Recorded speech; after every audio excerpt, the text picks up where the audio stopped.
Once upon a time, in the mountains of North Carolina, there was a young, aspiring, and very good looking bee enthusiast that looked to become a prosperous beekeeper. He and his family read many books, watched many videos, and followed many guides to ensure they would find success. One particular rule that was nothing short of common was that honeybees today could not survive without medicated treatment. The dangers of colony collapse, varroa, wax moths, and hive beetles were far too powerful to be ignored. So the beekeeper applied only the best medication for his bees. He used mite strips, oxalic acid, beetle traps, and many other remedies to prevent his poor pollinators from becoming sick. But sadly, his bees still fell ill, so often that his apiary was wiped out numerous times year after year. The beekeeper hung up his veil and gave up beekeeping for good. After years of solitude, the beekeeper came across a book that explained that there was a method of keeping bees treatment-free. It was not only possible, but very healthy for the pollinators. So, the beekeeper decided to try one last time. He caught a few swarms and left them alone almost entirely, and to his surprise, year after year, the apiary thrived. He once again kept bees, only this time he could maintain a healthy apiary without doing all the extra steps of treatment. The work required for him was astoundingly less, and the cost for him was shockingly cheap. He decided that for the remainder of his days he would share his success with all other aspiring beekeepers so that they could find the same success he had. The end.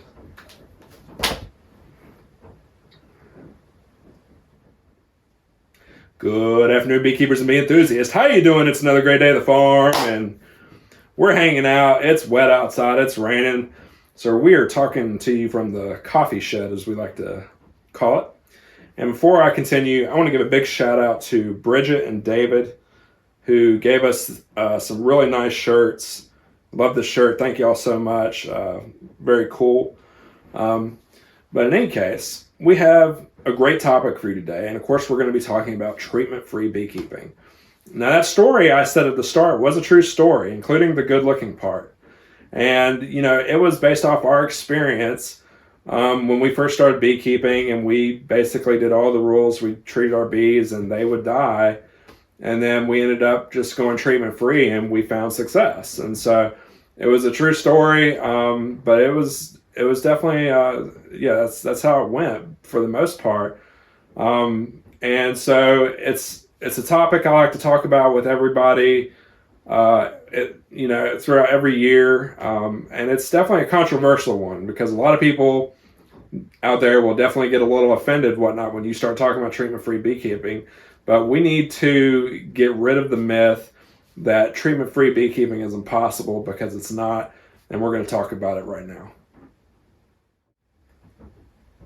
So what's one of the biggest things we hear in the beekeeping world today? You know, in literature and YouTube videos and prominent beekeepers, what's the big thing we hear? Well, one of the biggest things we hear is that honeybees these days cannot survive without some form of medical treatment.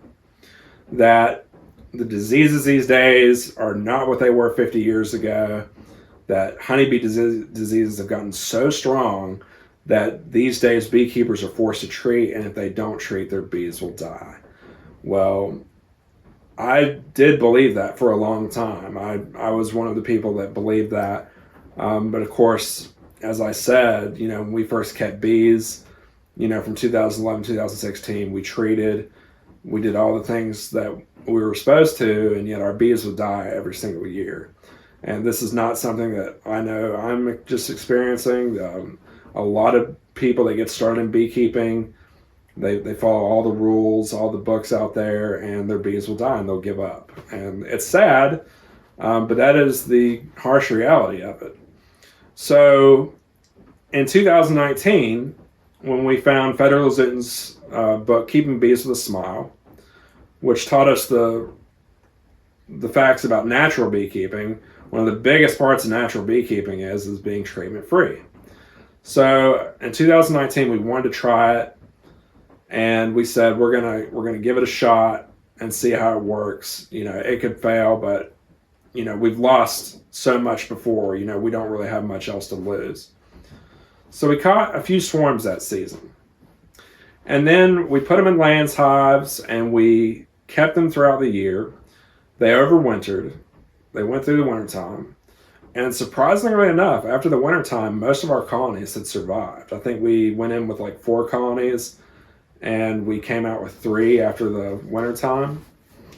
And I was shocked by this because I was like, holy cow, like we've never made it through a wintertime with colonies before. Like usually by the time the winter's over, we've lost all our honeybee colonies. And that's how it was when we first kept bees.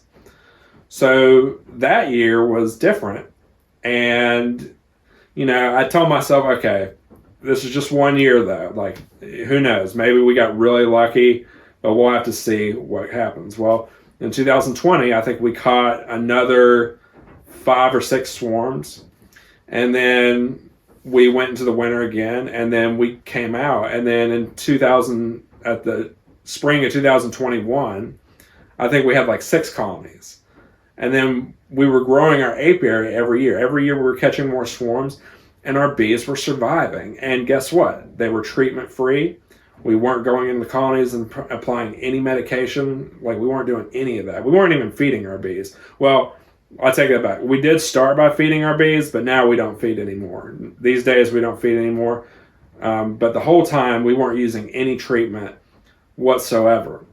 And it was like mind-blowing. I was like, wow, this whole time I've heard that, you can't keep bees treatment free, but here we are doing it, and we're actually getting bees that survive year after year. Now, did we lose colonies? Yes, we did lose colonies, but I'm going to tell you a secret.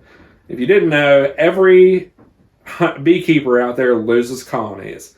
And it doesn't matter if they treat, it doesn't matter if they're treatment free, every beekeeper loses colonies.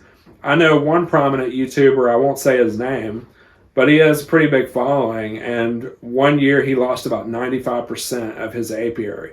And he was a strong advocate for treating bees. He basically said, you got to treat your bees. If you don't treat your bees, you're committing a sin, and you need to treat. And then 1 year he lost like 95% of his apiary. And that's just the cold reality of it. Regardless of whether you treat or not, you're going to lose bees. And at the end of the day, if you don't treat, your bees can still survive, and they will survive in a lot of cases. We know that in the wild, of course, that honeybees that live out in the trees and whatnot, they don't have any kind of treatment, and they survive. So that fact alone proves that treatment-free beekeeping is not only possible, but it is definitely a sure thing. It can definitely work. So, I want to really break the rumor that treatment-free beekeeping is impossible, that it can't be done, because it's not true. You can keep bees treatment-free. It's really easy, and at the end of the day, it's a lot better for your wallet too, because those treatments, they're expensive, and the funny thing is every single year they have to come out with new treatments, because the year prior, when people are applying those treatments to their hives, the diseases in there, some of them will survive the treatments and they will become resistant to the treatments. And so the treatment companies have to keep coming out with new treatments, and it's a revolving door. You're always having to buy new treatments, all kinds of new stuff. And they all tell you, oh, you got to do it. You got to buy these treatments.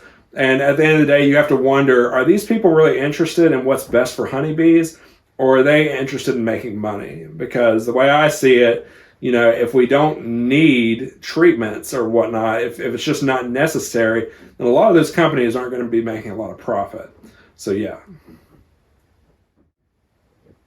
So we've kept bees now for 5 years naturally, and we have kept them treatment-free the whole time. In these last 5 years, I have not put a single form of medication in our bee colonies. And, some of them do perish, but a lot of them do survive, and they multiply. And, at the end of the day, we're catching swarms every year, so we're always catching bee colonies. And it saves us a lot of money when we don't have to buy all these medications, all these treatments. At the end of the day, we end up saving a lot. And, I get people out there are terrified of losing their bee colonies. They're like, I can't lose my bees. I don't want to lose them. And I just want to do the best that I can to help them survive. But I'm going to tell you right now, if you're a beekeeper, you're going to lose colonies. It's going to happen. There's nothing you can do to stop that. You are going to lose colonies. And at the end of the day, treating, while you might stop a lot of the diseases at first, a lot of those diseases are going to become stronger. And a lot of those medications you could do could actually be very harmful to your bees. I know a lot of mite strips and stuff, they say you shouldn't touch it with your bare hands because it's so toxic. And on top of that, people that use oxalic acid, which if you don't know what that is, it's wood bleach. People will spray that on the inside of their colonies. And I know people like to just believe that that has no ramifications, that there's no cons to doing that, but it does. And a lot of colonies you do that to, they'll fail and they will die. And if we've been able to go 5 years without any form of treatment, then what makes you think that you can't do it too? I know that the biggest reason why people believe it is because those companies out there, they're putting a lot of money into pushing that, you have to have treatment because they make a lot of money off of selling that treatment. So they're pushing that stuff. So a lot of people will just, they'll fearmonger, and those people will believe, well, I have to buy these treatments because I don't want my bees to die, my poor bees, And so, it's a unfortunate thing, but I think a lot of people, they can look at beekeepers like myself. If you look at Bruce over at Swarmstead Bees and Gardening, he's got a ton of colonies, and he's been treatment free for a long time, and he's a very strong advocate for it. He doesn't treat his bees. And there's many other treatment-free beekeepers out there as well. And if you don't believe that, then I would tell you to look at the wild honeybees that are in the trees and how they survive without any treatment or whatnot. And they get along just fine. And that's just the way it is. So that's about it. It's a really good topic. I love to talk about this, at least every year or so. But let us know in the comments what you feel. And yeah. We hope you enjoyed this video, and until next time, we'll see you soon.